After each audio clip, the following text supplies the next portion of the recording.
Assalamualaikum warahmatullahi wabarakatuh. Salam guru penggerak. Perkenalkan, nama saya Adi Noval SAG, calon guru penggerak angkatan 11 dari SMP Negeri 16 Padang, Provinsi Sumatera Barat. Baik, kali ini saya akan membahas tentang modul 1.1.J koneksi antar materi berupa kesimpulan dan refleksi dari modul 1.1, yaitu kesimpulan dan refleksi pemikiran Ki Hajar Dewantara. Pada dasarnya, pendidikan dan pengajaran tidaklah sama. Mengapa? Karena pengajaran itu adalah bagian dari pendidikan. Menurut Ki Hajar Dewantara, pengajaran adalah proses pendidikan dalam memberi ilmu untuk kecakapan hidup anak secara lahir dan batin. Pendidikan pada hakikatnya adalah menuntun atau memberi tuntunan terhadap segala kekuatan kodrat yang dimiliki anak agar ia mencapai keselamatan dan kebahagiaan yang setinggi-tingginya, baik sebagai manusia maupun sebagai anggota masyarakat. Jadi, dapat disimpulkan, pendidikan menciptakan ruang bagi murid untuk bertumbuh secara utuh, agar ia mampu memuliakan dirinya dan orang lain, serta hidup menjadi seorang yang mandiri.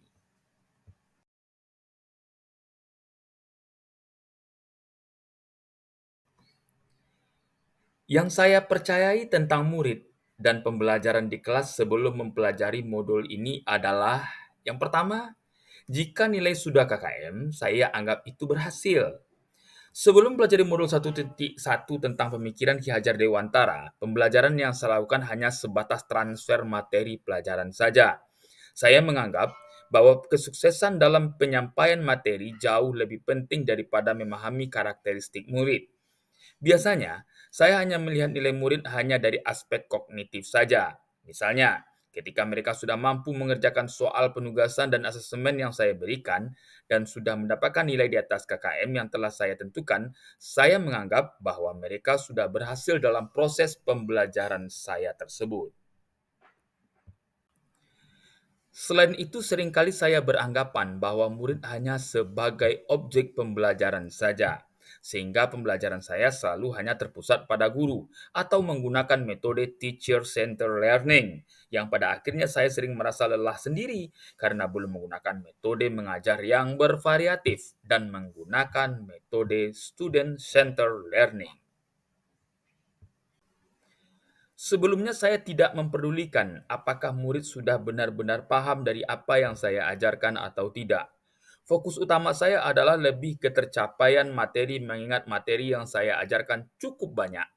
Tiap semesternya saya pun hanya meminta peserta didik saya untuk menghafal materi yang saya ajarkan, tanpa memikirkan bagaimana cara agar materi tersebut dapat dipahami dengan seutuhnya. Sehingga saya pun sering merasa gagal dan mengeluh jika banyak murid yang tidak tuntas setelah melakukan evaluasi atau asesmen dari saya.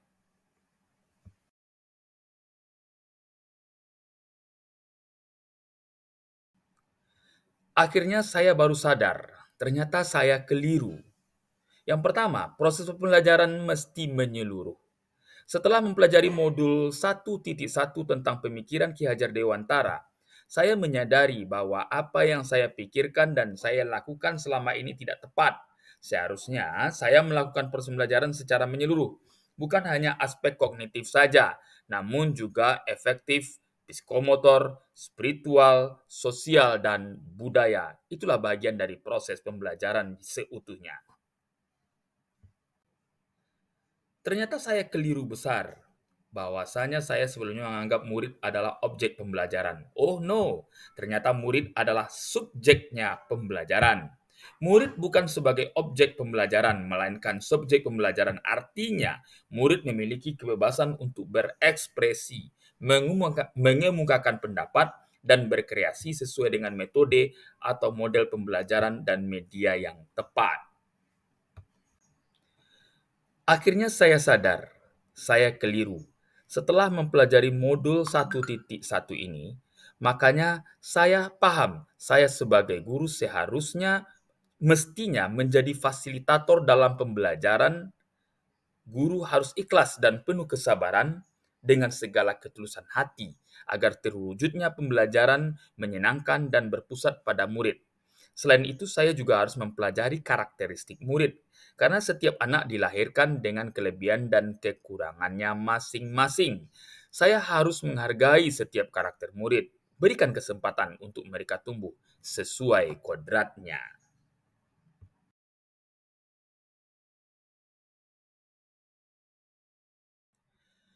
Perihal yang dapat segera saya terapkan dalam pembelajaran di kelas saya nantinya antara lain. Yang pertama, saya akan merancang pembelajaran yang interaktif dan menyenangkan dengan melibatkan murid sesuai dengan metode student-centered learning. Yang kedua, saya akan menerapkan pembelajaran abad 21 yang sesuai dengan pemikiran Ki Hajar Dewantara yang berpikir kritis, kreatif, komunikatif, dan kolaboratif dengan berperan teguh pada konsep memerdekakan anak. Yang ketiga, pembelajaran tidak lagi menuntut, tetapi menuntun, karena tugas seorang guru adalah memberikan tuntunan atau arahan kepada yang lebih baik. Yang keempat, mengenali karakter dan latar belakang murid dengan menjalani komunikasi yang baik antara mereka.